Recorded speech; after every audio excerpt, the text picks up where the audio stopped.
আজকে আমি আপনাদের সাথে এমন একটা ভর্তার রেসিপি শেয়ার করব যেটা দিয়ে আপনারা এক প্লেটের জায়গায় 2 প্লেট ভাত খেয়ে ফেলতে পারবেন। মানে এত মজা হয় ভর্তাটা। তো চলুন আপনাদের সাথে সেই ভর্তার রেসিপিটা শেয়ার করা যাক। আসসালামু আলাইকুম everyone, welcome back to my new video. কেমন আছেন আপনারা সবাই? আশা করছি ভালো আছেন। আমি আল্লাহর রহমতে অনেক ভালো আছি। তো ভর্তাটা বানানোর জন্য যা যা লাগবে সবগুলো আমি আগে থেকেই কেটে রেখেছি। তারপরে আমি একটা ফ্রাই প্যানের মধ্যে পরিমাণ মতো তেল ঢেলে নিয়েছিলাম। তেলটা সামান্য একটু গরম হওয়ার পরে দিয়ে দিয়েছিলাম আস্ত কয়েকটা মরিচ, তারপরে দিয়ে দিয়েছিলাম কেটে রাখা পেঁয়াজগুলো। এখন দিয়ে দিব কয়েকটা রসুনের কোয়া, আর এই রসুনগুলো আমি আগে থেকেই ছিলে রেখে দিয়েছিলাম। আর এই রসুনগুলো হলুদ হওয়ার কারণ হচ্ছে আমার আম্মু এইগুলোকে ডিপে রেখে দিয়েছিল। তারপরে এখানে দিয়ে দিব কুচি করে রাখা ধনেপাতাগুলো, আর এখানে আমি 2 রকমের ধনেপাতা ইউজ করেছিলাম, একটা লম্বা আর একটা ছোট ছোট পাতা যেগুলো, সেটা আপনারা যে কোনো একটা ধনেপাতা ইউজ করলেই হয়ে যাবে। তারপরে এখানে অ্যাড করে নিয়েছিলাম চিংড়ি মাছ।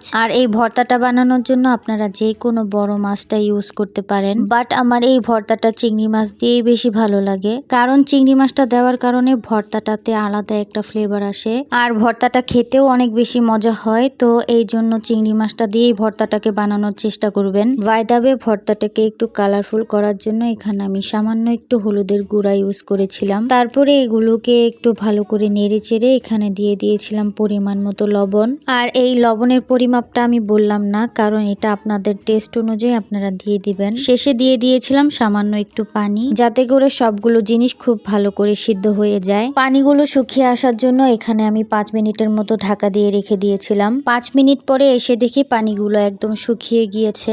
এখন আমি এগুলোকে হালকা একটু ভাজা ভাজা করে নেব। আর হ্যাঁ, এগুলোকে কিন্তু মোটেও বেশিক্ষণ ধরে ভাজবেন না, কারণ এতে কালারটা নষ্ট হয়ে যাবে, মানে ভর্তার কালারটা সবুজ সবুজ হবে না। তো এই যে এগুলো ভর্তা বানানোর জন্য একদম রেডি। এখন আমি এগুলোকে শিলপাটার মধ্যে বেটে নেব।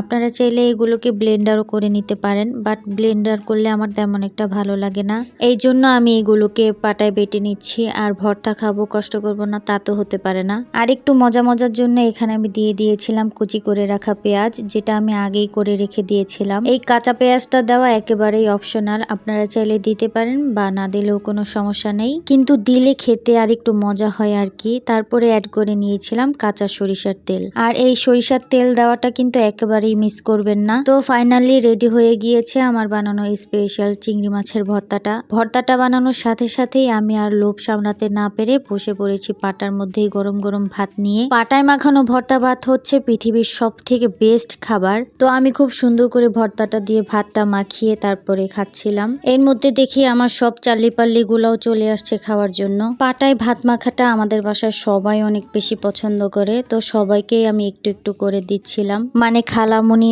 আম্মু, আমার পিচ্ছি খালাতো বোন আর যারা যারা ছিল সবাইকেই আমি খাইয়ে দিয়েছিলাম। আপনারা বাসায় একবার হলেও এই ভর্তাটাকে ট্রাই করবেন। ট্রাস্ট মি, এটা এত বেশি মজা, আপনারা জাস্ট ফ্যান হয়ে যাবেন এই ভর্তাটার। তো আজকের জন্য এতটুকুই। দেখা হচ্ছে আবার কোনো নেক্সট ভিডিওতে। ততদিন ভালো থাকুন, সুস্থ থাকুন। আল্লাহ হাফেজ।